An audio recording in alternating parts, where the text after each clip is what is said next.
This is, it's not actually my basement, it's my garage, but I converted it to a gym, and everything here, Loughborough threw away, nearly everything apart from the rack. So well done, Loughborough. So this is a essential high jump and the elements of high jump technique. And that's who I am, that's my Twitter feed. So I'm going to start with an introduction, talk a little bit about my philosophy. We're going to look at some high jump. We're going to look at a definition of high jump, because I think it's very important we define it, which then determines what we do next. We're going to look at some drills, but we have stills, and I'm going to demonstrate and hopefully won't snap my Achilles. We're going to look at how we transition those drills into high jump, and then also ask the question why we do drills. And then we're going to briefly look at some gymnastics. I can't do the gymnastics, but I can demonstrate and maybe talk about the ideas. Obviously, I can't do the gymnastics because there's no gymnastic equipment here. So I'm going to crack straight on. So philosophy. Look, I went to the Royal Academy. It's called the Royal Academy of Dramatic Art, RADA, and it's a very established drama school. It's 100 and something years old, and it has principles that are very simple. They haven't changed in 90 years. And the principles are very simple. They start at the beginning. You deconstruct and you work from the inside out. No actor is made from the outside in. Performances come from the inside out. And one thing I learned massively at drama school is that all we have is language. All we have is words, and the selection of words and the choice of words determine how the listener receives those, and also the reaction to the listener. So you can turn negatives into positives, and you can turn terrible situations into very strong, powerful situations. So I think it's really very important that this love of language is something that determined how I coach and how I coach going forward. So my philosophy, it's my experience, not yours. So this experience that you're having tonight might inform your philosophy. And along the way, I had some fantastic coaches. I had one of the great trainers of British sport, a guy called Mike Smith from Southampton. I also had a very, very colourful and interesting relationship with Dennis Doyle, in as much as that he deconstructed why we did lots of things. And what I did with that is I picked it up and ran with it. I was exposed to lots of different things. I was terribly injured as an athlete. And as a result of that, I learned how to not do things. And from some of the stuff I learned from some of those coaches, I was able to put together a template of things that I knew worked. And I was very selfish about what I got. If it didn't work, I got rid of it. I chucked it away. So how I learned, I had to. I was so badly injured. And I've been involved in sort of top class athletics for 32 years. And I learned by listening, looking, and copying. And I think it's really important that as coaches, you realize that copying is not a bad thing. If somebody is doing something really well, copy them. And anyone who tells you they have it's their own ideas, they're lying. There's never been an original thought, in my opinion. They're just variations of themes. I stick to what works. If it doesn't work, I'll get rid of it. And I love it when people say, well, I've been a coach for 30 years. You can't tell me what to do. Well, actually, you've been a coach for 1 year and you've done it 30 times. It's constantly evolving. It's constantly, it's an evolution of ideas. And I think it's really important as young coaches when you start, and I still consider myself a young coach. I still think I've got 25 years more learning to do. But you're always evolving ideas, and nobody has a winning formula. If they tell you they have a winning formula, they're lying. I'm very good, by the way, at asking people, why did you do that? Why do you put those things in that order? Why have you chosen that exercise versus this exercise? So I'm very, very inquisitive, and I'm slightly annoying. I'm the guy who always puts his hand on, why'd you do that? And I don't think that's a bad thing. It can be annoying at times, but I don't think it's too much of a bad thing. So now let's push on. This philosophy, this is my favorite. This is Da Vinci's Vitruvian Man. It's the great thing. It's the 1.61 golden ratio. People say it's the divine proportion. Renaissance artists built houses along those proportions of this in terms of this. Divine proportion, that's a debate to my American friends. Well, you know, I believe in evolution. I don't believe in creation. So that's, maybe there's other people out there who don't believe in it either. But I'm just choosing American friends because I want to annoy some Americans, see if I can get a reaction. So now the thing about the idea about the principles of Da Vinci is he tells you everything about what you should do in the body. This is how tall you are. your forearm fits in here, your nose is this. There's lots of relationships within your body from here to here. They're the same on everybody. They are principles that are simple, like this thumb here is this big toe here. And the reason it's the same is that once upon a time we walked on all fours, further verifying the fact that we evolved. So this joint and this joint is the same joint. They're the same joint. This joint and this joint is the same joint. It functions the same way. This ball and socket and this ball and socket are the same joint. All movement when you walk goes through your belly button. Nobody walks down the street like that. Well, if they do, they're quite odd. So most people, or 99.99% of the population, walk with that swing. That's how babies, they crawl, and that's how they develop it. And all movement passes through the belly button. And the belly button is the center of all experience. It's the center of all emotion. It's the center of our voice. It's how we feel. It's how we breathe. It all comes from here. It's the most important part of movement. So everything must stem from the center, the core. And we're going to talk about the core later on in kind of defined ways, but all my movement principles are to do with supporting this bit here, moving this forward.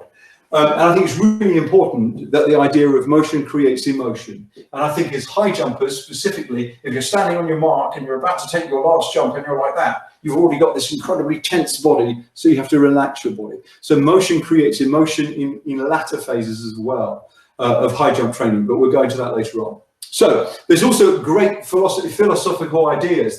This simple principle of movement is left and right, front and back, up and down. Now high jump is left and right, front and back, up and down. All of our principles in high jump, straight line followed by a curve, going over backwards, flying through the air, we have to know where we are in space.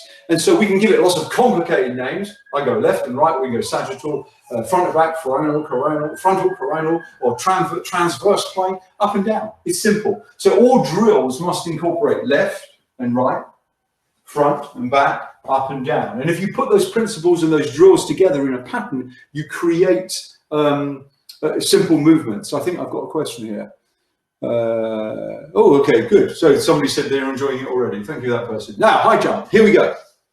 Here's a lovely picture of Robbie. It's not obviously him doing lots of pictures. It's I think it's beautiful. Really quite beautiful picture. Yeah, I love that picture. Anyway, I just put it there because I loved it. So high jump, what is it? It's a run up. For most, it's a straight line followed by a curve, and it's an explosive gymnastic element at the end. And the dictionary definition is an athletic event in which competitors jump over a bar that is raised until only one competitor can jump over it without dislodging it. So the secret to high jump is not jumping the highest, it's jumping the lowest over the highest bar. And I think that's really important. We compete against the bar. We don't compete against him, her. We compete against ourselves and our relationship to that bar. And understanding where we are in relationship to that bar will more likely result in better performances in beating that bar. You may not jump as high physically, but you'll jump higher over or lower over a higher bar and invariably have less failures. Therefore, you're going to win more competitions. So defining it is quite important. So let's look at more detail. The curve, we know curves have strong forces. If you have a bucket of water and you spin it around your head, you get all the centrifugal force and it pushes the water back into the bucket. That has strong forces that we can harness. So the way you enter the curve determines how you exit it. Ask a Formula One driver or a racing driver on a bike, a motorcycle, speedway rider. The way they go around the curve, they enter the curve, determines how they exit it. So if you enter it wrong, you're going to exit it wrong. A good curve has more energy to create a good arch. It's very difficult to pull an arch over the bar if you've run a straight line. If you've gone round a curve, as you take off, you continue the rotation and you have this beautiful energy. Now, a good arch has gymnastic elements, so therefore it determines what we'll do later on. Your best jumps need to be your last jumps, not your first jumps. The last jumps, the person who wins the competition is the last jumper or the highest bar. You compete against yourself over a bar, and most of the time you end in failure. Very, very rarely I've ever seen somebody win a competition and stop. In my opinion, and this may be a bit controversial, Derek Duran in Rio, when he beat everybody, had no failures, should have stopped. But the desire to break the Olympic record was strong, and at the end it ended in failure. So he could have had a perfect competition versus a nearly perfect competition. And high jump will always win. The last competition I ever did, I took a jump, cleared the bar, never took the next one. So I've always beaten high jump because I didn't end in failure. Woohoo! Now, let's look at a bit more detail. We've got angles and strength. This is a still of Stefan Holm. So this is quite, I'm sure some of you have seen this idea of this athlete coming around a curve. As they come around a curve, they beat the stick. And I've shown you this, there's a video on YouTube, it's called High Jump in the Back Garden. There's lots of images there. You're in that position and the stick will travel up and over the bar. So you take off at that angle, you do not bend like this stick here. You want to keep it as rigid as possible, and the energy transfers up and over the bar. And the video of Stefan Holm is really powerful. And if you look at High Jump in the Back Garden on YouTube, you can see it. COVID, High Jump in the Back Garden. It was things that you can do in your back garden. So I think it's really important, this idea is that the stick is what we want our body to be. The laws of nature, we can't beat it. Now, high jump in more detail. 90% of high jump is running. Therefore, one can argue that 90% of your event should be to do with running. You need 6 to 10 massive power efforts, not 100, 6 to 10. The athlete must be strong from the toe to the head. So you've got to be physically really capable in your whole body. The relationship to space or distance judgment is really important because you've got to know where you are, because you want your highest point to be over the bar. You don't want it before the bar or after the bar, you want to be over the bar. So spatial judgment is important because you're backwards in space, upside down. And it's very technically precise. We can't change the bar backwards and forwards. We can't change the uprights. All we can do is the bar goes up. We change our relationship to the upright. We can take off further away.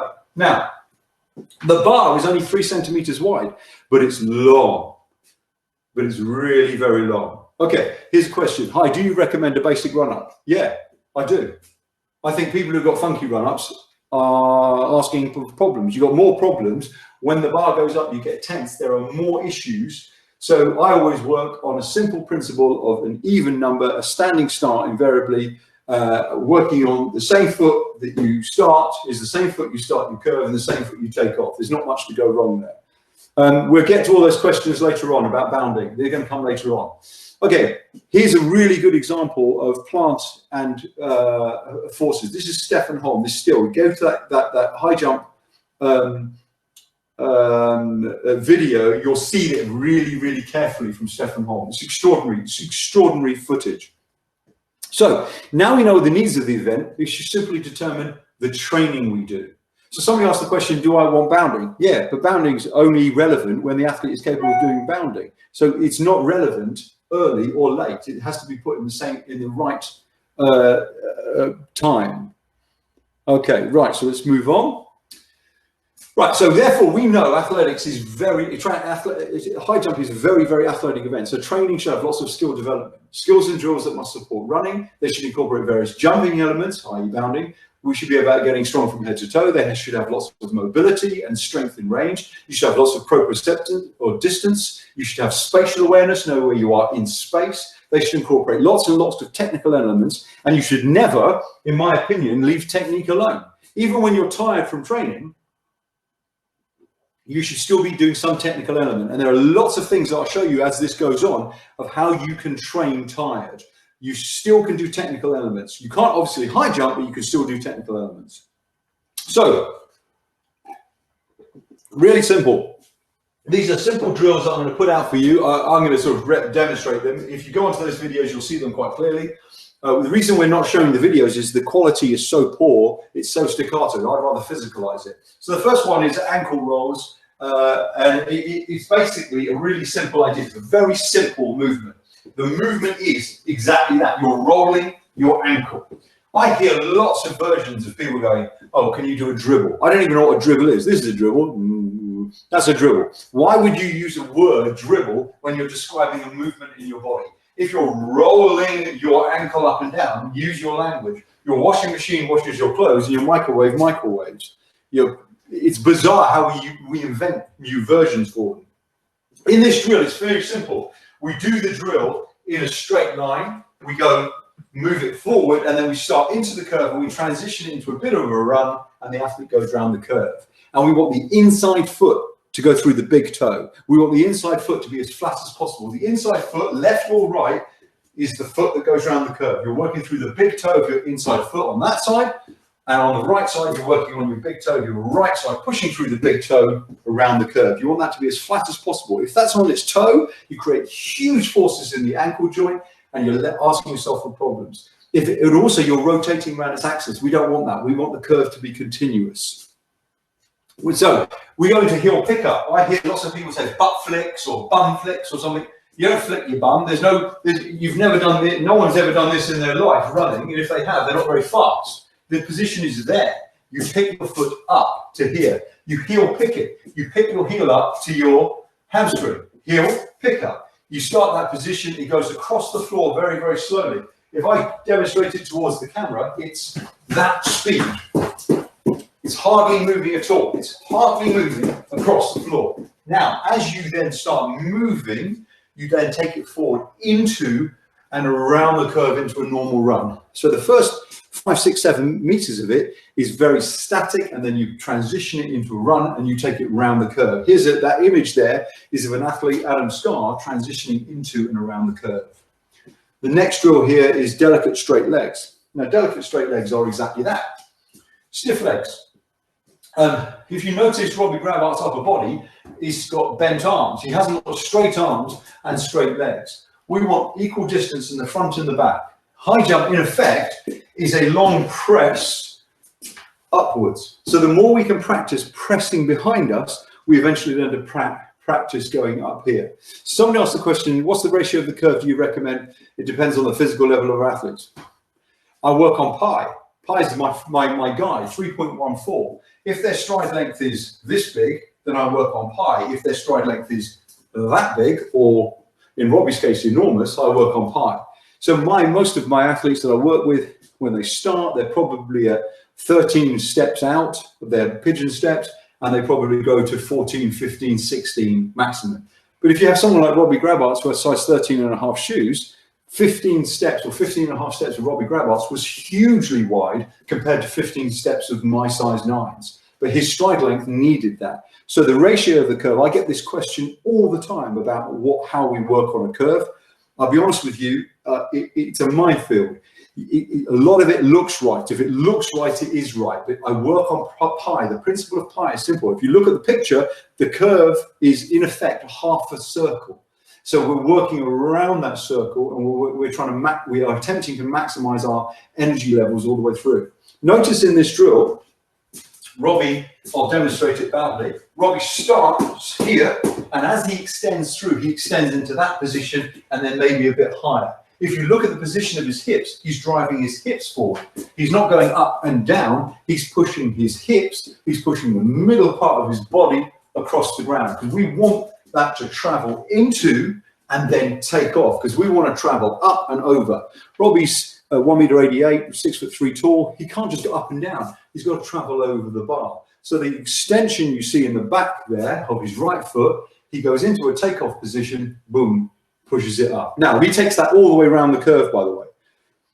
The next drill here, we see you have to be able to do things on both sides. This is a guy called Matt Roberts, who started as a 6'5" high jumper, ended up as a 7'5" high jumper. And with all due respect to Matt, he's the least talented athlete I've ever coached. He had one of the best work ethics of any athlete I've ever coached. He was so diligent about what he did. He excelled. And Matt was able to go from not being coordinated to be able to working on both sides. Somebody's asked the question, how much lean do you need to be on the curve? Well, the lean is determined on the athlete's capacity. I wouldn't say that people leaning more than this is a bit crazy. It's artificial. Or leaning like this, it's artificial.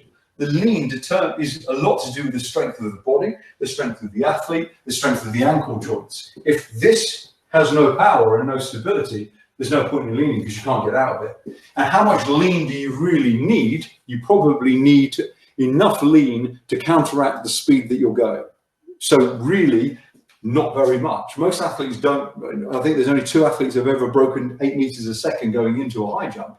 Most are elite athletes between 7.7 and 7.9, male, and women significantly less than that. So the speed that you take into a high jump isn't as enormous as people think it is. but the transition at takeoff is enormous. From the is enormously fast. So how much lean should you do? This is one of the, I'm answering the questions as we go along. It really is determined on the athlete. If you have a 6'6", 2 meter tall high jumper, leaning for a 6'6", 2 meter tall high jumper feels significantly further than if you're a 180 high jumper. It's very, very different how the feeling should be. We'll get to all of that, Jonathan. Questions about arm action, we'll move it towards it. So straight leg into curve. So this is where I determine designing drills that are left and right. So high jump is very much penultimate into a takeoff. So one part of the body does something straight and the other part of the body is doing something completely different. So here the athlete, in this case it was Robbie, in this picture of Robbie, they start the drill like so, in straight line, and as they come into the curve, they use their right side or their penultimate to do this, bam, bam, bam, bam. And so they do it 3 times. Pull, pull, push, pull, push, pull, push, take off. So that's a very good drill because it teaches the body, the one side of the body, in Robbie's case, his right side, in Morgan Lake's case, it's her left side, to do something completely different to the takeoff. And it teaches the athlete to push all the way through. How do you tailor run-up curve and takeoff for a power, e.g. Donald Thomas, versus a speed jumper? I don't tailor a run-up ever. I've never tailored a run-up in my life. I ask the athletes certain questions and they give me answers. Great question, Paul. Hi, Paul. Someday you'll be in my gym, hopefully soon. The question is a really clever question, because if you push something into an athlete, it's not their own. I want to ask them questions in the right way. You get a different response. If you get a different response, they sort of develop it themselves without you really doing much coaching. So if you give them the right things, ask the right questions, they explore movement and they find the balance. I could make an argument that if I coached Donald Thomas, he'd have jumped higher more consistently. That's me just saying an argument, because I saw Donald Thomas jump 222 in 2006 in his flats and nearly jumped 222, nearly jumped 226 in flats. Then he jumped 237 a year later. Everyone said that's extraordinary. So he improved 10 centimeters. Well, I can make an argument that Donald Thomas should have jumped 240. And maybe all that wriggling over the bar was because he didn't know how not to do it. And if he'd been taught or did movements in a slightly different way, maybe he would have explored new physicality. I'm not saying that I would have changed his technique, but I'm saying that I would have probably asked him and stretched him a bit more. Maybe we've got a different response. Prevention of lower leg shin splints. Oh, wow, absolutely. Listen, if all of the drills I'm talking about striking the floor in this position, the foot is up. If you strike the floor here, then you're going to overload that. If you're going to strike the floor on your toe, you're going to hurt your body. If you're going to come in as a takeoff and you're going to be in this position, sorry, you can't see my foot, in this position, you're going to hurt your ankle or your knee or your hip. Everything's got to be in alignment. I never, ever break the laws of nature. Laws of nature determine everything that I do. So everything is linear through the big toe, through the knee, through the hip, through the back. I don't ever create rotation around the body. So everything must be in a line. So if that is the case, well, because we practice on a curve, high jump is just an extension of the curve. Is there an optimum foot angle to the bed? Yeah, it's a huge debate.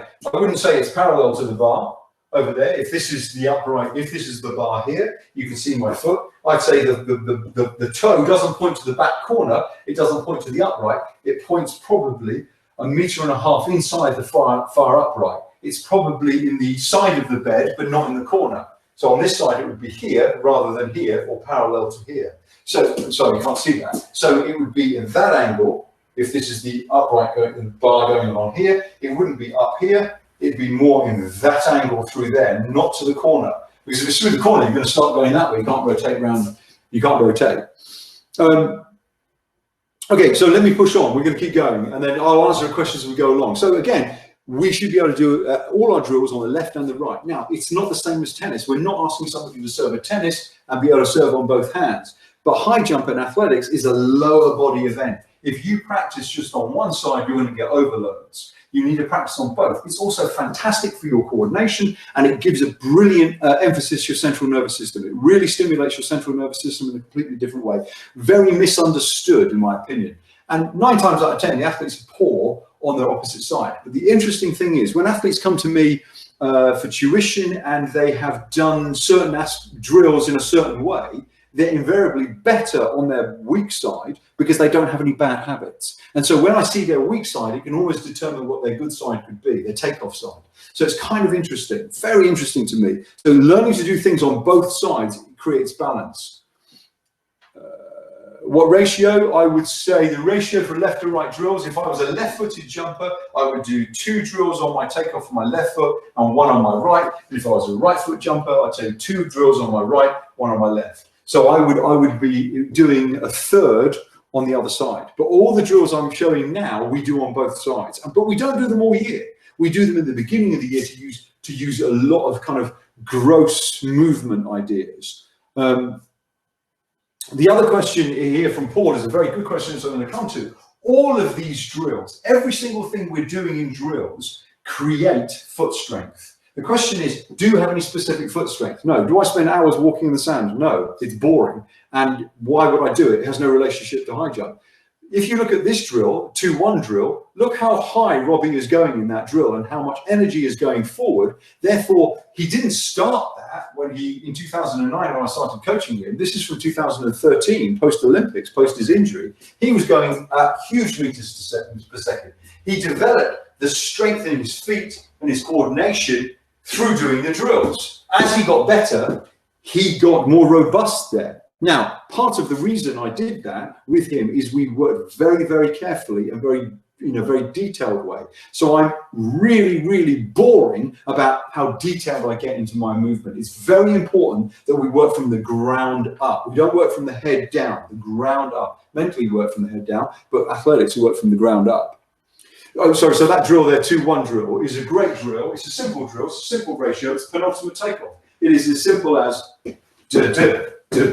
etc. Now, there's me doing it in a tiny little gym. Very simple idea. Imagine going in with great big movement. Bam, bam, bam, bam. There's our movement. And we take that all the way around the curve. Now, look at, you can see in the speed there from Robbie, how fast he's going. He's probably going at 7.5, maybe 8 meters. He goes all the way around to those fire exit doors.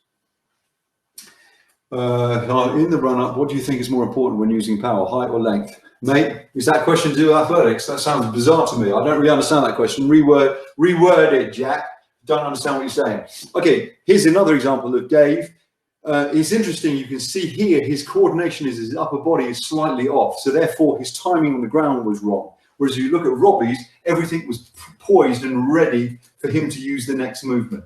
Obviously, Dave learned to be better than that. But when Dave was first started, that's how he started. So you should be aware of that. Okay, delicate 3-2-1s on the curve. Now, delicate 3-2-1s on the curve are exactly what they say on the tin.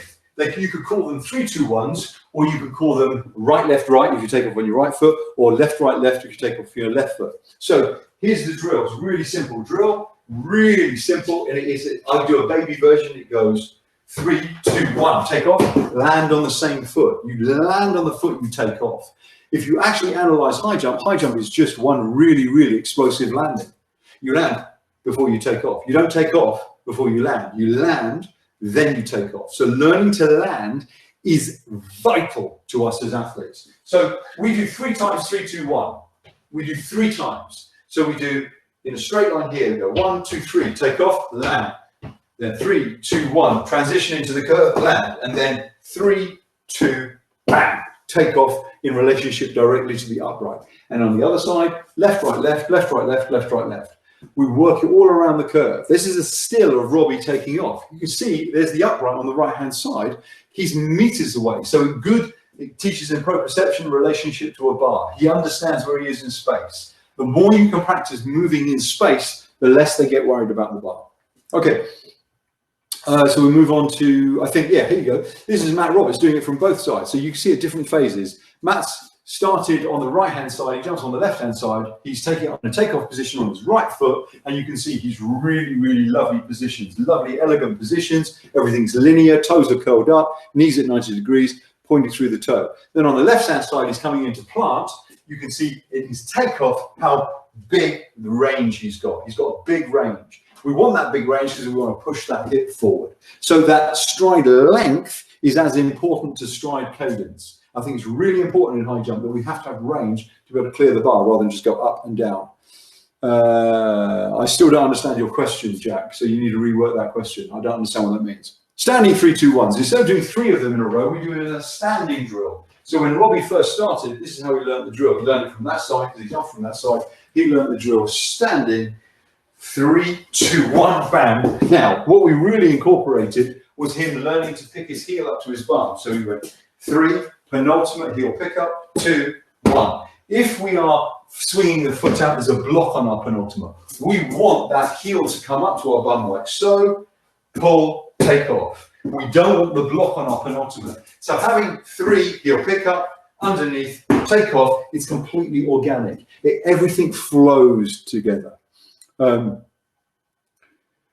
these drills, are they landing on the takeoff leg? Yes, yes, yes, yes, they are. We land on the takeoff leg because we want to teach the athlete to land on the takeoff leg. Like I said before, landing on the takeoff leg, that's what high jumping is. You run, run, run, run, run, you land on your takeoff leg, then you take off. The more you learn to land on the takeoff leg robustly and get off it, the more you learn to take off. So it's a very, very interesting way of seeing the world. In sprinting, the muscles go on, and then they're for a millisecond on the other side, they're off. It's not on, you'd be a robot. There's tension and relaxation.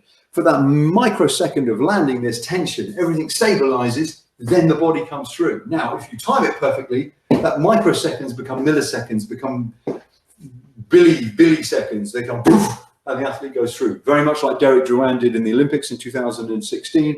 He took off, his foot takeoff speed was beyond belief. It was the best timed I've ever seen any athlete. It was the greatest one. It was the greatest high jump performance I've ever seen in my life. How he dominated that competition and the rhythm that he created.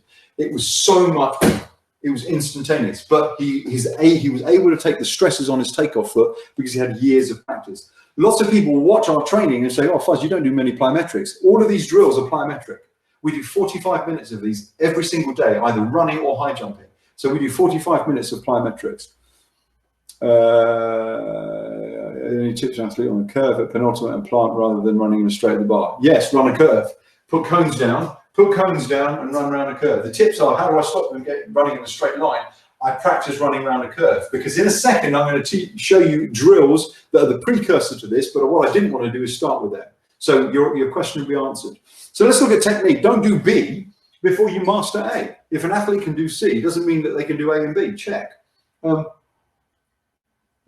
As athletes go through the ranks, you see lots of different variations. And so some can't do basics, so you need to cover those basics. Be really aware of that. Technique must be developed to keep up with speed and power improvements. They can't have technique over here and speed and power down here, and the other way around. You can't have it that way around.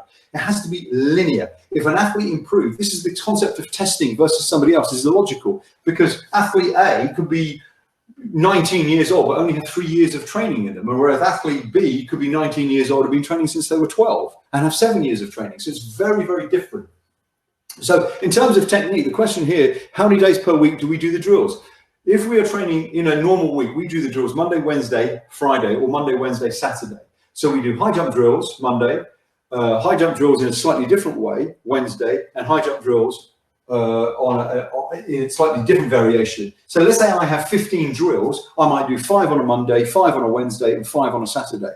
I'll only ever jump on a Monday and a Wednesday, or a Tuesday and a Saturday, depending on where my timing is with my athletes. So I have a lot of gap between when we do big event, power on the body. So high jumping is really hard on the body, but the more senior athletes, I get them to jump on a Monday and a Wednesday. Because guess what? The Olympics, you do a qualification and then the final. The World Champs, qualification and the final. World Indoors, qualification and final, no rest in between. So you've got to be able to learn to take the stress. I'm not training an athlete to jump 235. I'm training an athlete to jump 235 and 48 hours before they've jumped 229, 230, and they go and jump 235. That's what I'm aspiring to do. So it depends on the athlete. Of course, I'm working with senior athletes, but even with juvenile athletes and kids, I could still do high jump drills that are impactful, but they're as impactful as this. And when people say bounding is bad, then how come kids do this all day?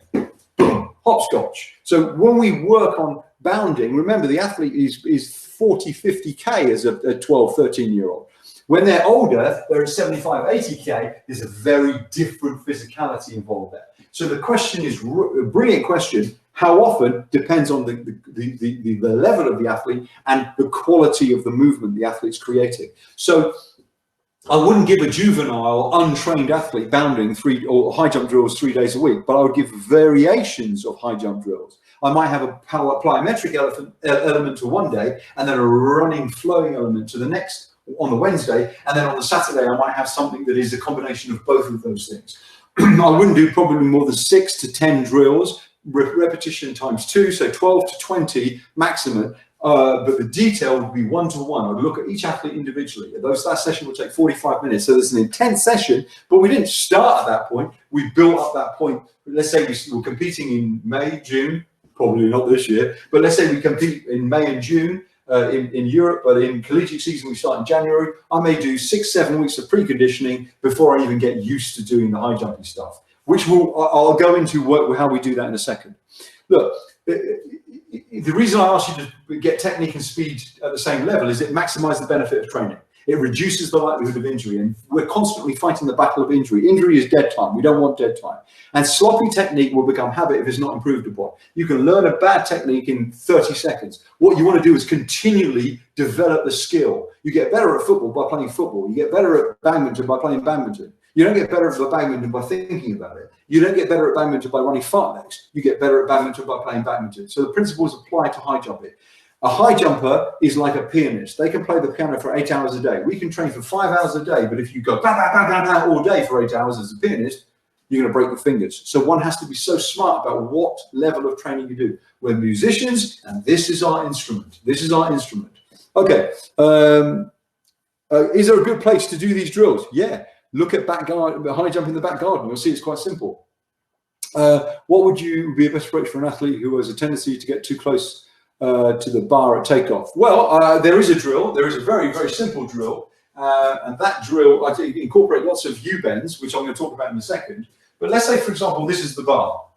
There's a little bar there. There's the upright. I would put a second bar at much lower level down here.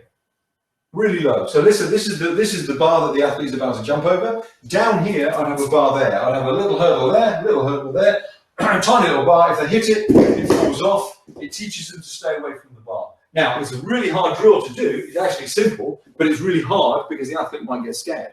I also teach them to scissor. I also teach them to scissor into a sandpit, which we're going to look at in a minute. So let's move on to the next area, circle drills. This is what we start with. This, to me, is my winter training, learning to get that robustness around the circle. Now, the circle. We have two athletes here. One's a heptathlete, one's a senior athlete, PB of 187, 188. So that circle is about, from the center, about this distance. 1, 2, 3, 4, 5. So it's about 5 meters from the center. So therefore it's 10 meters. So if I was working with children, it wouldn't be 10 meters, that'd be too wide. So remember, a 10-meter circle is 31.4 meters. It's a long way round. So therefore there's a training element and a conditioning element to this. So this drill, excuse me, I haven't got COVID-19, I've just sneezed. So this drill is really simple drill. We have a great big 10-meter circle. We start really small in this position. We're working our elbows, our arms are bent, and our legs are straight. We're developing the stability in our joints. We're developing that capacity to take load. We do one direction, one on the opposite, and then the other on their takeoff leg. So we do 2 on their takeoff side and 1 on their non-takeoff side. Is there a max number of jumps you would do a junior athlete? Yes, between 6 and 10. I wouldn't do more than that. If you're doing it twice a week, you're doing 12, 15. Senior athletes can probably do lots of different ways of creating jumping capacity. That's one of the questions come through. But when we do so many drills, we're actually learning we can load the body in a slightly different way. So by doing all these drills, it is very much like high jump training, bizarrely, very much like. So let's look at that stiff, how we can change that into mechanics, because I want the body to be upper and lower, remember, I talked about upper and lower. So with stiff leg for a quarter of the circle, and then a medium knee for a quarter of a circle, then back into stiff leg for a quarter, then a medium knee for a quarter, and then so forth for one whole lap. So we do a quarter of posture and position, and each time we're continuing the athlete around the curve. Again, you can see these on the drills on the high jump in the back garden. So it moves on to the next drill, which is going to appear any moment now. 3-2-1s. 3-2-1s on the curve. We do 4 of these on a circle, of a 10-meter circle. From the left-hand side, it's takeoff, land, step, 3, 2, takeoff, land, step, 3, 2, 1, all the way around, and we nearly complete the circle. My senior male athletes can do 4 reps and complete a circle. My senior female athletes, I think the closest anyone's ever got is about 3 meters for completing a 30-meter circle. It's a long way to go around. I think Robbie Rabarts could comfortably go on a 3-2-1 around a 10-meter circle with his eyes closed. Doing this builds that robustness and also teaches the athlete to push the hip forward. It's so important that we push the hip into takeoff. It's about this position, the middle part of the body. Doing circle drills produces that. So we do 2 on the left-hand side and 1 on our non-takeoff side. Then we take that drill from a 3-2-1 into a 5-4-3-2-1. So we create more energy. This time we only do 2 of those drills because they're that much harder. So instead of it being 3-2 takeoff, we now increase the speed. It's 5-4-3-2 takeoff, land on the same foot, step, 5-4-3-2 takeoff, penultimate takeoff. Again, now I wouldn't let senior athletes do this, by the way. Junior athletes, this is a quite hard drill. I would keep this for more senior athletes. But if athletes are, doing a whole winter's training, they could easily comfortably move on to this stuff. Okay, so we see a different vision of the male. You see one guy who's a 224, 225 high jumper, and other guys a 219, 217 high jumper. You see different positions at takeoff. The one on the right-hand side, he's driving his knees up. He's leaning into the curve. His body is upright and powerful. And one on the left-hand side, you can see his arms are back, his legs out straight. He's ready to push the hip through. Everything is driving through. So you can see that that position is not so low, and he's going to drive into and out of plant. So there's just different versions. Again, you can see these on the videos on YouTube. Please share that. Please feel free to use it. Obviously, if you're going to use it, give me credit. Okay, 2-1s. The drill was simple. The drill was we want that penultimate takeoff, and we go all the way around our great big circle.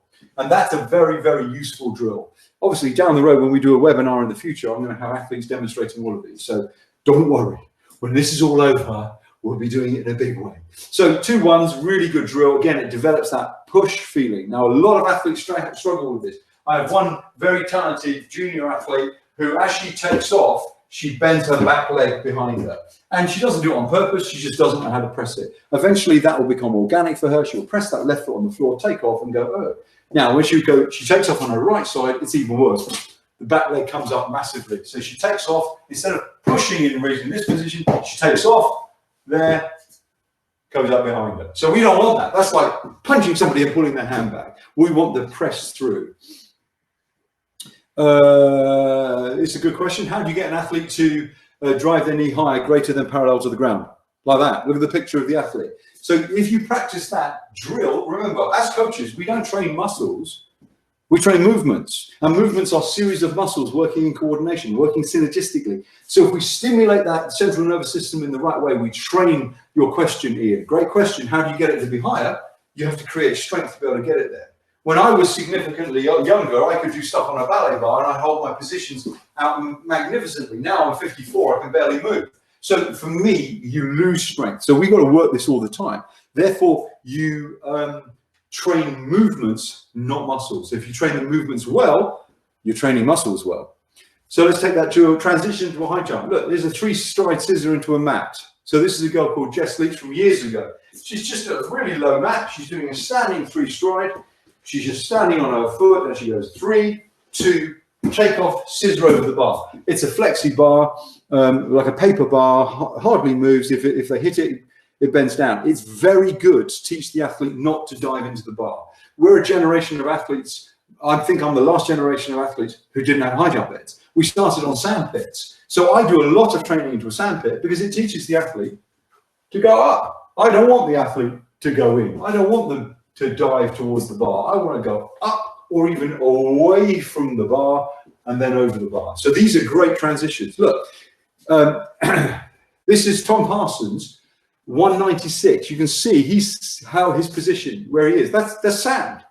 It was so interesting to me when he did this. Somebody from the English Institute of Sport came into the building and said, do you think that's safe for him to do that? And I had to point out that there have been more Olympic Games at that point into a sand pit than there had been onto a high jump bed.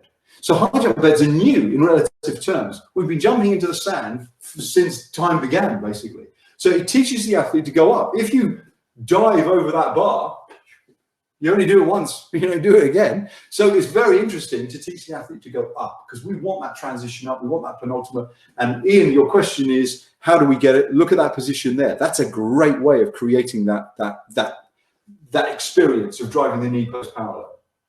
Here's another image of Marco Fasanotti. So Marco, happy birthday tomorrow, Marco, if you're around. Marco, that's 203. So I'm 186, 7 tall. So that's about that high. He's scissoring that high from a different angle, obviously, same building, but a different angle into a sand pit. Now that pit is incredibly well dug. He could land on his face and be fine on that. Remember, long jumpers jump 8.5 meters and land fine. We're going to be fine, but if you land on one leg, you're going to ask yourself for trouble. So you need to be smart about how you land. Now, this is what's more incredible. His PB into a sand pit is actually 207. When I remeasured that bar, it was 208. So that should say 208. You can see there's holes in the pit. You can see how soft it is. Is this meeting going to end at 1 sharp? I have no idea where you are, Chanel. I have no idea, baby. Hopefully it won't. If we, you can see on the curve there, there's me in the background. Steve Maguire, great coach from British Athletics, Scottish Athletics. There, could not believe what he saw. Marco started standing 4 strides into and around that curve. It was actually 208. So you can see it's really powerful. His PB is 213, by the way.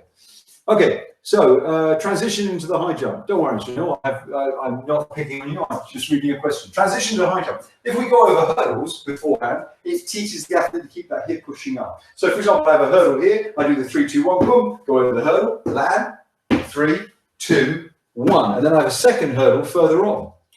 There's my second hurdle. So I have one earlier, then into the next, and then the next point of takeoff is actually over a high jump bar. So the athlete can do a movement that's up, and then they have to prepare, then up, and then they prepare, and then boom, they go over a high jump bar. It teaches the athlete to push the hip forward. So when Robbie Grabart's improved so dramatically, when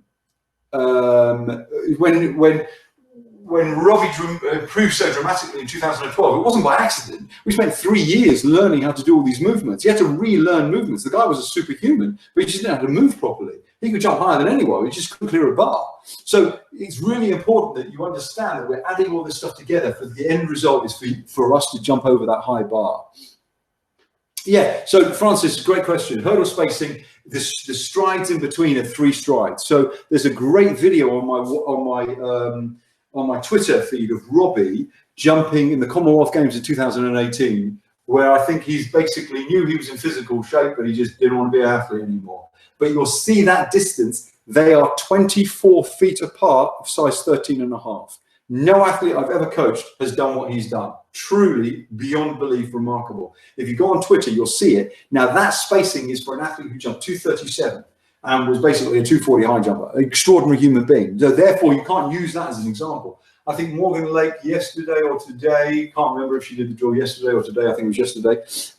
It was yesterday. She asked me what the distances were, and I said between 19 and 20. So she has size 7 feet, so 19 and 20. Again, the spacings are very different. Now, I will say this to you. I don't use hurdles as high as that anymore with my junior athletes because I want to teach them rhythm. I don't want it to be complicated. So I put over little SAQ hurdles, tiny little hurdles this high, or even just cones on the floor so the athletes go over an obstacle that they can't trip over. If you can't trip over a cone, and if you can, then it's your own fault. Why is it good to practice scissors? Like I said before, we want to push the hip through. A lot of coaches say, no, don't scissor. They're wrong, because that may work for one individual athlete. Let me say, we're coaching lots of different people. It's a skill, and it's a acquired skill. People who scissor high, jump high. It follows. And I'd say that if you develop scissoring, you develop the inside knee and you develop the press. So there's a question there. So let's move on to transitions. You can see here, this is when an athlete's really tight. This is Tom Parsons. That bar is 238. The box is 20 centimeters. He's doing a standing 4 strides. So he's using the box to get a relationship to a high bar. I think maybe 3 weeks after this, Tom jumped 231. So it had a point. It's really important you create relationships with that high bar, because that's where we belong, up the top here. Then in other transitions here, we do lots of rhythmical jumping, lots and lots and lots. There's a video of Robbie. I think that bar's at 190 or 192, and he was shooting a commercial for Beyond Ball. They sponsored his underpants. Go figure, right? So you can see what shape he was in, but he could hit those positions time and time again, like metronomically. I'd say between 2009 and 2012, Robbie did 5,000 jumps over 185. No more than that. So his PB is 237. So in relationship, you can't do it for females. You have to have the bar slightly higher because they just fall over a low bar. So still 185 is nearly his head high. He gets used to using the rhythm of his runway. So we do massive amounts of transition of runways. Do you have an athlete to have a drill to get the athlete closer to the bar at takeoff? Yeah, the sandpit drill, because if you miss it, you land on the ground. So yes is the answer, but in this experience, it's very difficult to demonstrate that to you. But the half the reason people block or get far away is because they're focused on the bar and they shorten everything and they look down. By doing drills where your relationship about pressing the hip, they're less likely to prepare. So you teach them a slightly different movement. How high is the box elevator from the takeoff? The box that you saw on that one of Tom Parsons was 20 centimeters, because I used that when most athletes were massively fatigued, when they're fatigued during winter training.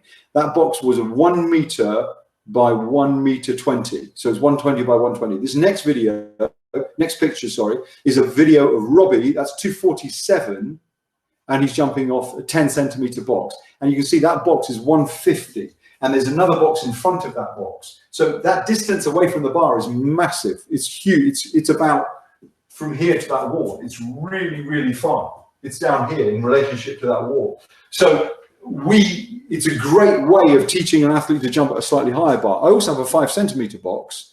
And the 5 centimeter box that I use very, very rarely, but most of the time we train at a 10 centimeter box. And the 10 centimeter box is a great way of getting used to a slightly higher bar without the effect of jumping. Now, the next question is going to be, do you use a springboard? No, I don't, because we don't use a springboard in real life. If we had a springboard in real life, it would be a different event. So I don't use a springboard, and people who say, yeah, using a springboard is smart, it's illogical, because it's teaching the central nervous system to do something that's completely foreign to what the body wants them to do. It may give you a nice feeling of being over a bar. That's a completely different exercise. If you're learning to be over a bar, I would recommend doing it in a slightly different way rather than off a springboard, because it's very unstable. Oh no, she asked the springboard question. No, they didn't.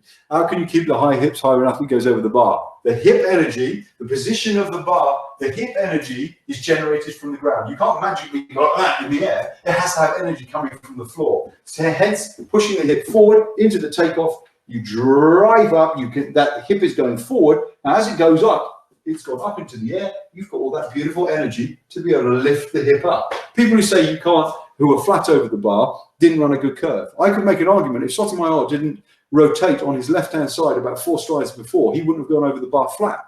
Therefore, he jumped 245 without an arch.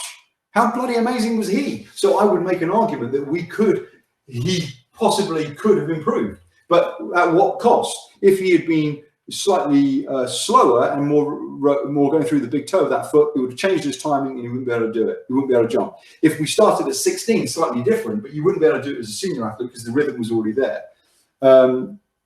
The question is, hello, thanks. How do we design a perfect program for an individual? With lots of practice. When Robbie jumped the Olympics in 2012, he was on version 11 of a training program just for that spring. He was on 6 versions of that winter program, and then he was on version 11 by the summer. He had not one day off in 5 years. So therefore, I could make an argument his program was pretty much perfect. But it was designed to be seamless, and it was designed to load over a period of time. We also had the very interesting thing of a home Olympics, so it was a very good focuser.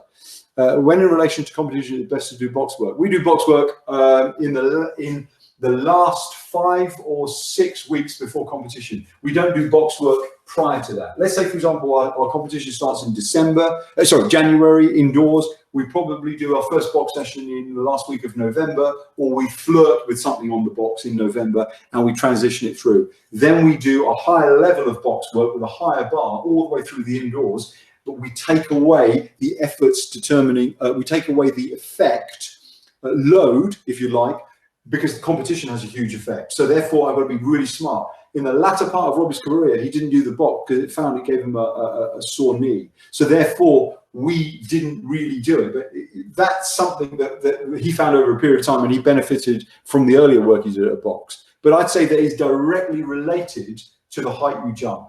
When he jumped 247 off the box, he jumped 246, and then about 4 weeks later, he jumped 237.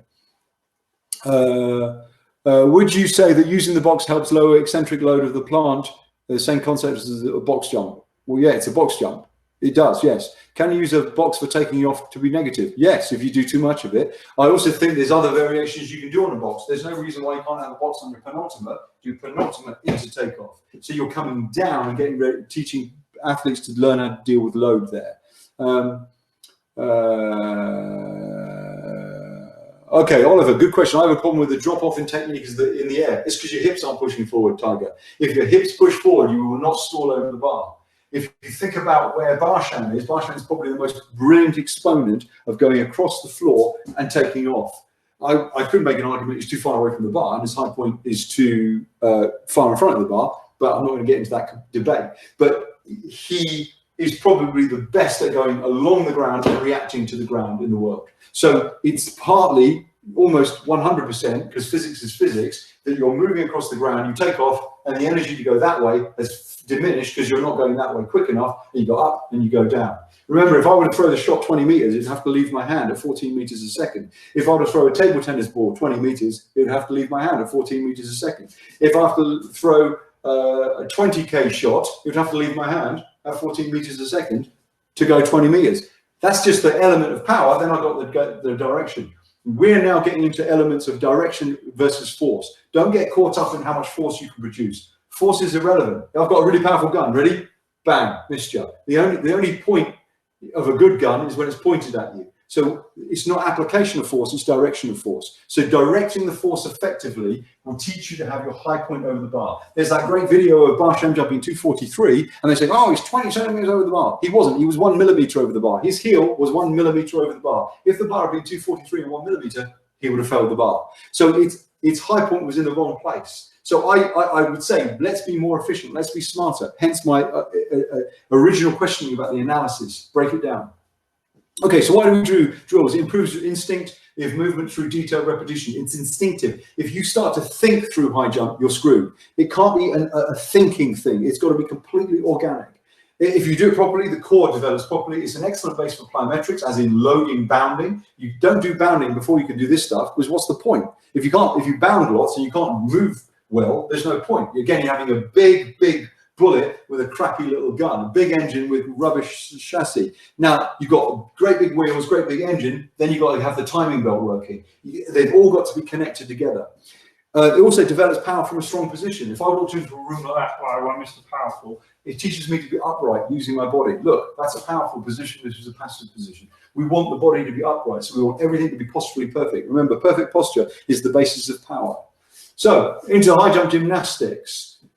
These are really simple ideas. This is a really simple idea. You can teach athletes to go backwards over the bar. The question I'm most asked is, how do I work on a runway? Great. The next question I'm asked is, how do you get people to arch? Well, it's not a natural thing to go backwards over a bar. So what we do, There's a very famous image of Daley Thompson going over the bar in the LA Olympics. He just clears the pole vault and he goes, and he does a back somersault. Instead of landing on his feet, he does an open back somersault. He's looking in relationship with the bar and he's turning in the air. And so he understands where he is spatially. You can do that. We have a little platform there. You can have somebody underneath with their arm underneath there, and the athlete jumps and you flick their feet over so they learn to land on their feet. If the arm is interlocked with another person, an adult with a junior, listen, you could hold somebody up in the air comfortably. It's quite easy, and you just flick them over. You don't have to be an expert in gymnastics, but you've got to be an expert in understanding space. So let's say my partner is over there, the athlete is just here, so I'm holding the athlete here. There's another athlete there. We're on a high jump bed. The athlete jumps up. I grab their feet. This is their bum is being supported by my arm. They flick. If they panic, I hold them in that position. They can't go anywhere. If they panic, flick their feet over. It's a great way of teaching an athlete to understand where they are in space. And if they're too scared to do that, get on a diving board and get them to go backwards. If they're too scared to do that, get them on a harness and so they go into a trampoline area. Do I train plyometrics before you train high jump technique? No, I train drills, which are the basis of plyometrics, which all the drills are designed to be elements of high jump. So I train the drills, which enable the body to be able to take load, which get ready for high jumping. Once the best training you can do for high jump is high jump. And so I will do lots of high jumping in the early part of their career, and then we explore bounding and depth jumping. Let me tell you, Robbie Grabarz didn't do depth jumping until 2015. People think that we do all this mad training. We didn't. We move. We're strong in the gym, strong on the ground, strong on the runs. So here's Simon Phelan. There you go. I think Simon texted in very kindly, said the box was 10 centimeters. Thank you for that, Simon. This is a back somersault. Instead of doing an open back here all the way around, Simon is pulled out of that and going into a tuck position because he's learning how to rotate in space. So he wants a relationship to his feet and how they strike the floor. So instead of being completely open, he's got the confidence now to tuck himself over. This is a back roll. So you do a back roll, you stand on the floor like this, you come into a back roll, into a hand press. So you're into a back roll here, you press into a handstand. From the handstand, you take it into a back somersault. Again, all I can show you, again, these videos are somewhere. I might have to put them on YouTube. I don't know where they are. I don't think they're on YouTube, but I'll put them up in the next couple of days, so they'll be on YouTube. Back somersaults, they're the next stage. Matt Roberts, 6'6", tall, learned how to do a back somersault on a high jump bed. In my olden days, I used to be able to do it in a bar, 3 or 4 in a row. They're really easy to do if you're fit and strong. They're really hard to do on a high jump bed. Again, we developed that by putting somebody behind them and flicking them over. We've never ever had a problem from gymnastics because we've been incredibly safe. We started all this stuff, by the way, with just simple handstands and learning to fall forward and cartwheels and variations like that. Very simple. I've just gone into a bit more advanced here. So if you go backwards, you've got to go forwards. Here again, Simon Phelan, he's done a handspring on the edge of that bed, flicked onto his feet into a front somersault and landed. So if you do something backwards, you've got to learn how to do it forwards. That's a simple argument. And it leads itself all the way to doing its relationship to the bar. And I think this, yeah, Simon again, yeah. Simon, he's doing a backflip off a box. And we put the box on a mat and we're able to make the box much sturdier. Therefore, when we do a back somersault, there's less danger. He can get more height. They're just got to be careful they don't land on the box, but we push them forward. I see that elite high jumpers lead with their arms, whereas others don't. I have unofficial athlete and flight leading with my arms. Yes. Yes. Is that a question? I'm not sure if that's a question. Your arms are your gears. Your arms are your gears, and your engine is this. If your arms are doing nothing, your engine has nowhere to go. You've got to change through the gears. Wherever you go with that upper body, whether double arm, single arm, or no arm, Dick Frosby had he had a single arm, he just did that. He didn't have any arms. So, yeah, he had no arms. So therefore, the question is, I don't know. I don't know what the question is. The question is, yeah, you've got to run properly, and then you either do that, or you do that, or you do that. So I would not say it's a red herring. It's a red herring. That's what I'm saying. I would be very careful about going down that road. Do I use trampolines? No. Am I right to keep coaching this way? Yes, I question. Am I right to keep coaching this way? Yeah, flipping too right. Ask questions. What's the best way to develop my confidence as a coach, as a trainer of gymnastics safely? Do you know what? Directly behind where this image is, behind that wall, is the gymnastics center. I just went and asked the gymnasts how they did it. So there are hundreds of gymnastics centers. Explain what you do. Go in and get a masterclass from those guys and watch how they do it. It's phenomenal. And if you still don't have the confidence, Go to them and say, hey, I've got athlete X, Y, and Z. They'll be blown away at how tall they are because all the gymnastics are basically that big. They will be amazed, and they've got harnesses and safety equipment, and that's where I would learn. I've done years and years and years of this, so I've been in gymnastics centers my whole life and learning from gymnasts. I didn't learn by myself, I learned from gymnasts. Yeah, go and ask questions from other people. It's very, very important. Okay, it all lends itself to going over the bar. This is Tom Parsons, the worst gymnast I've ever coached. Trust me, he was appalling, couldn't do a cartwheel, he couldn't do anything. But on a 55, 60 centimeter box, that bar's at 233 and it's made of paper. He understood exactly where he was proprioceptively. So he wasn't able to just suddenly do a backflip off a high box. By the way, there's no point in doing a backflip on the floor because the bar is so low, you can't stay in the arch position. Going off a box of 50, 60 centimeters has a better relationship. As obviously, junior athletes, I'd have the box at maybe 40, maybe even 30. Again, because you're working at 170, 180, 190, it still has a relationship to the height of the bar. It freaks people out, this one. Absolutely terrifies them. But if you have a plastic bar or a flexi bar, and when they get good at that, you put a real bar there. Don't always have a flexi bar. A load of coaches have flexi bars. You know why? Because they're lazy and they don't want to put the bar on. If the bar falls off, put it back on. That's your job.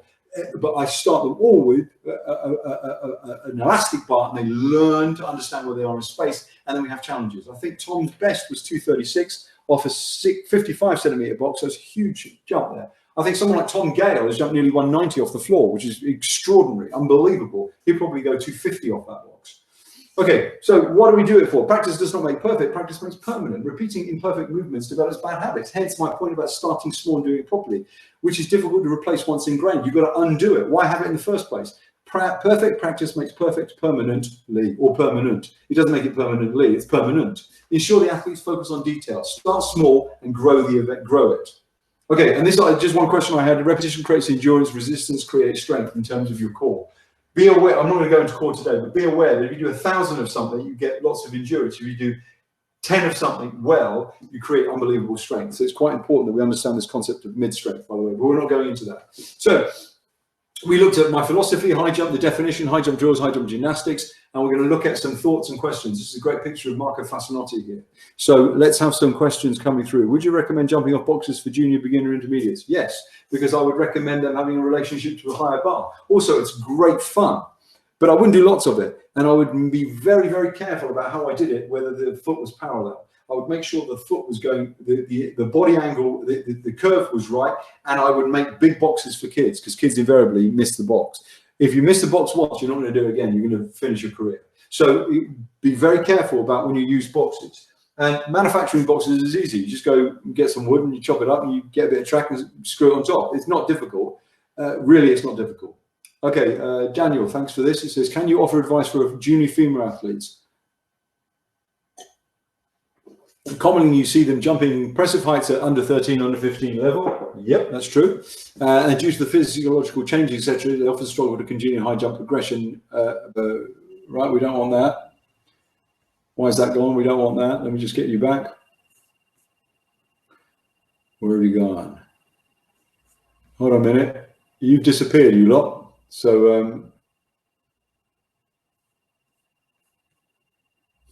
where have you all gone?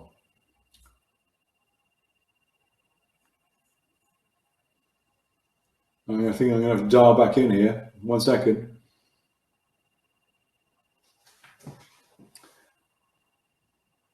Okay, I think I have to dial back in.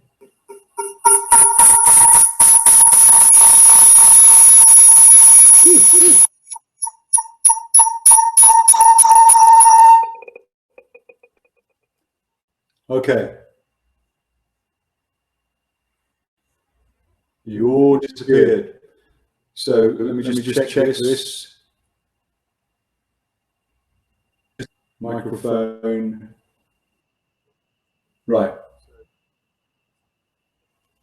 Okay. Is that better? Is that better? Someone give me a question. Someone give me a question. I can hear you. Thank you. I can hear you. Thank you, David. So some of those questions. Right. So some of those questions. I'm going to quickly look at those questions again. Put this on a full screen. Yes, so advice. Yes, so look, we try to ensure athletes can. What I would say then. So what I would say this to you is Daniel. It's Daniel.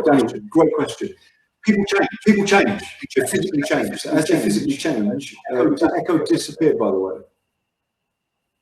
Do I dial in twice? Am I dialed in twice? Where did I disappear to? Am I still echoing, by the way? You're echoing. Okay, one second. Okay, one second. I'm going to close this.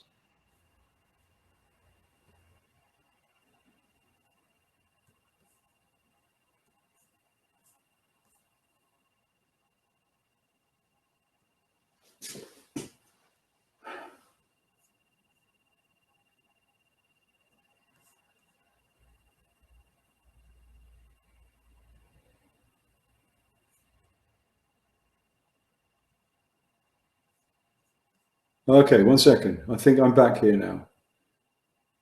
Right. Now, I definitely don't think I'm talking now twice by the sounds of things. Okay, right, good. So the question is, it's a brilliant question. The question is about what you do. I would say this, is that as people change, and they do change, and it becomes really, really complicated, when they change, you've got to get them to hang in there. And invariably, as they get heavier, because it is to do with force, if you're heavier, you've got to produce more force. So therefore, if you can keep them doing multi-event type work, running work, not long distance work, but running work, keep their body composition more lean, but it has to be based on perfect diet. You cannot let them starve themselves. It's so important we break this curse in high jumping of undernourished female athletes traditionally, but even male athletes. I think it's really important we find a way of really convincing younger athletes to understand that strength comes from training. If I've got more powerful muscles, I'm more likely to be able to support my body. So you help them through that transition. So it's huge. It's not a 1 year thing. If you've got someone who's really, really lean and then they develop, go through puberty, they change dramatically. And that becomes a massive issue, especially in a time where food and diet and it's so easy to snack and all those other things. Teach them about nutrition, teach them about the importance of training, teach them about the relationship of carbohydrate with protein, all of those things. Give them knowledge and it will help them enormously. Which athletes do you recommend coaches watch from what does that mean? Which athletes would you recommend coaches watch from a technical model viewpoint? Stefan Holm. And the only thing I'd say poor about Stefan Holm is the toe on 3 strides away goes up onto its toe. And sometimes he had a heel strike on his penultimate, which is a deceleration. I wouldn't look at any of the Eastern European jumpers, Russian men, because they had a different breakfast to you and I. And so if they have a different breakfast to you and I, they have a different power output. And I would say, don't go down that route because it's called cheating. I would say Barshim, phenomenal physically, one of the greatest exponents. I'd say if you look at Konstantinova, look at how her hip is driving forward. Lakaskina, how her hip drives forward, how she generates energy around the curve. She's absolutely breathtaking and completely underrated as a top-class high jumper. She's truly extraordinary, in my opinion. So from a female point, Lakaskini, Konstantinova, Kaiser Bergquist, again, brilliant athlete, phenomenal physicality, but she was able to maximize it. So it's not coincidence these guys jumped 2.6, 2.8 and 2.9. But Konstantinova, she did it as a 19-year-old and as a 30-year-old. You saw her evolution of technique was extraordinary. You saw how her body was lean yet strong from head to toe. The work that they did as juniors was absolutely world class. You can see in their body they're as conditioned and physically extraordinary. They can sprint. So from a technical point of view, so Stefan Holm is probably my technical best, because if you could get a big version of him, I basically based Robbie on him. I try to create Robbie into him. So there you go. Hopefully that answers the question. Is working on repeated practice how you prepare athletes for variability? The fast transfer. Yeah, we repeat, and then when you get bored, we repeat again.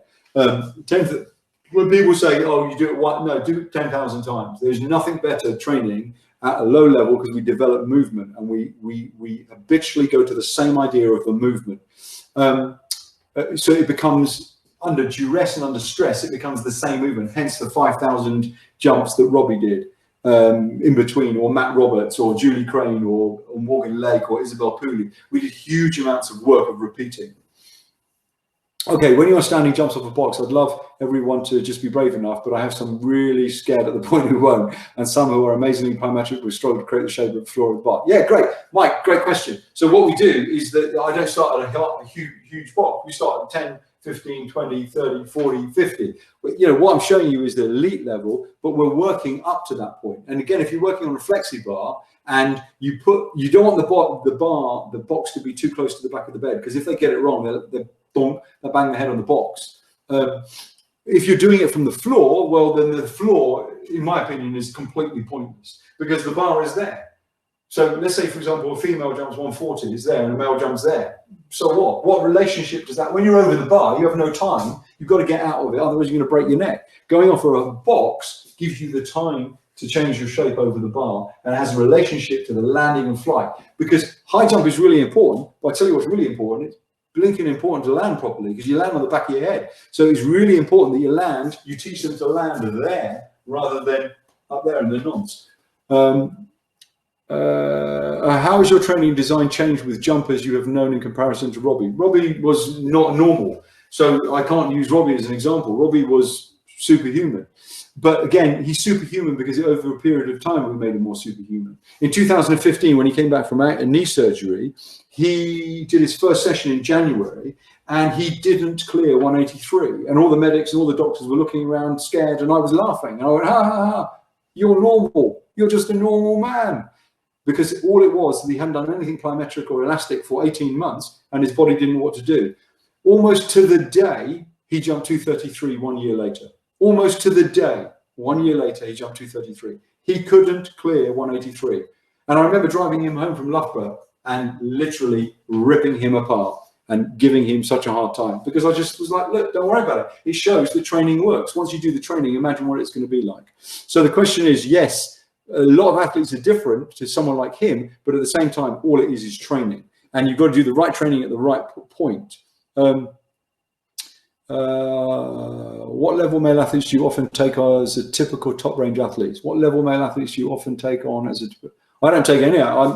This is it. Matt Roberts there was a 195 high jumper at age 19, 6'5" at age 19. People couldn't believe I took him on, but I knew that he had lots of potential, and he jumped 226. Bizarrely, he broke his neck landing wrong. So if he hadn't broken his neck, I think he would have jumped probably 230, which would be 35 centimeter improvement, which is amazing because he was so diligent.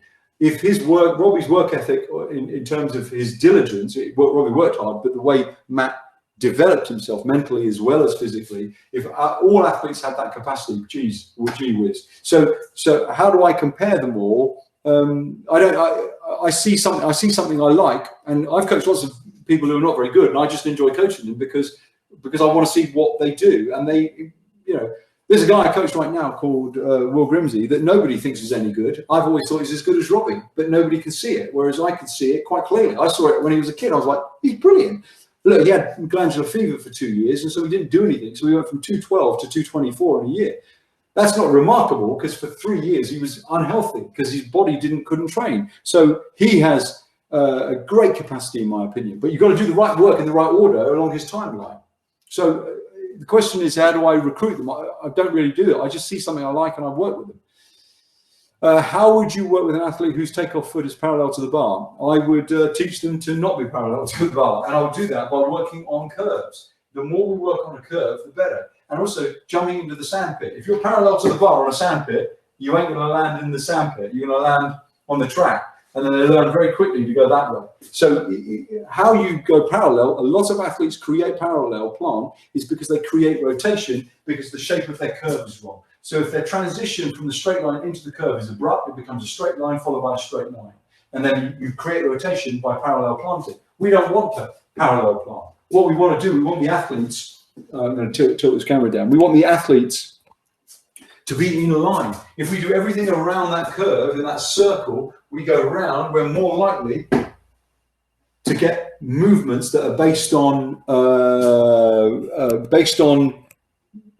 repetition. So they don't create rotation on the floor, they just react to the floor because they've done it 1,000 times. The next question, so hopefully I answer the question. Is it important to have spikes in the front and the back of your shoe? No. I think it's a big con. personally. But if you want to wear spikes in the back of the shoe, go right ahead. Ukov, I know Ukov has issues, but Ukov had lots of spikes in the front of his shoe. There's athletes who've jumped high in flats. There are athletes who jump, basketball players who jump high. Spikes help you, but what I don't want to see is people coming in with this great big heel strike position. Because if you come in with a great big heel strike position, you're going to kill yourself. So they do help to a certain extent, but you know, you can jump in a pair of socks, and quite frankly, if you have the right technique. Yeah, you do need a solid base, but I think the spikes in the back are a bit of a red herring, personally. How do you land? How do you develop? How do I develop landing? By practicing over a low bar, and by practicing over on the back flips and stuff like that. By learning gymnastics, by learning relationships to the floor. So yeah, it's very interesting. You develop it by getting them to do more of it. You can't just throw them in at the deep end. The other thing is the landing areas. You've got to check the landing areas. It's your responsibility as a coach. If an athlete hurts themselves or those pits are not tied together and they land in that gap, there's big problems. The Drake Relays in 1987, the pits came apart and I landed in the hole, and look at my perfect nose, is now not perfect. And I concussed myself and had to have reconstructive surgery. I didn't look like this once before. I had face off. So yeah, I completely landed in the hole, and my knee smashed me in the face and concussed me. An athlete about 4 years ago at a British competition landed on a hard high jump bed, and as he landed on the hard high jump bed, he bounced off it and concussed himself. And we have now gone through a process of making sure our pits are up to scratch, because all it's going to take is one athlete to hurt themselves, and we don't want that. I'm going to, yes, I am. I don't know what's happening now. Okay, I'm going to go back to this public one. Okay, the next question is, what exercise do you recommend to build ankle strength? Again, listen, we do lots of stuff on a curve. We're working around that curve and those circles, that pre-Christmas work. We're developing that capacity. We're doing it 2-3 times a week, and it develops all those tissues to be really malleable and flexible, yet super strong under tension. That's how I do it. But the best way to give strength in the ankle is to teach them not to parallel plant. Because if you create rotation on that ankle and those joints aren't designed to do that, you have so much time off because you've got to let it repair. And it's very hard to fix that, by the way, in my opinion. What is the best way to prevent lean and keep the vertical longer? Is to run off the curve. If your angle is wrong, you'll fly off wrong. So you determine where you fly. So it's really important that you don't, you make sure the curve is an extension. If you create an extension around that curve, you rotate off it and rotate around it and then back over to the bar. So it's the way you enter the curve invariably is the way you exit it. I'm just going to quickly look at something else for a second. Okay, well, this is our final questions coming up, apparently. So if I understand correctly, and the athlete is stalling and dropping over the bar, it's down to hips not driving forward across the run-up. Yes, you understand that correctly. So look, if I create energy, if I have a little ball here, so if I have this little ball and this ball is going forward and my energy goes that way, the ball is going to go that way. It's going to go that way.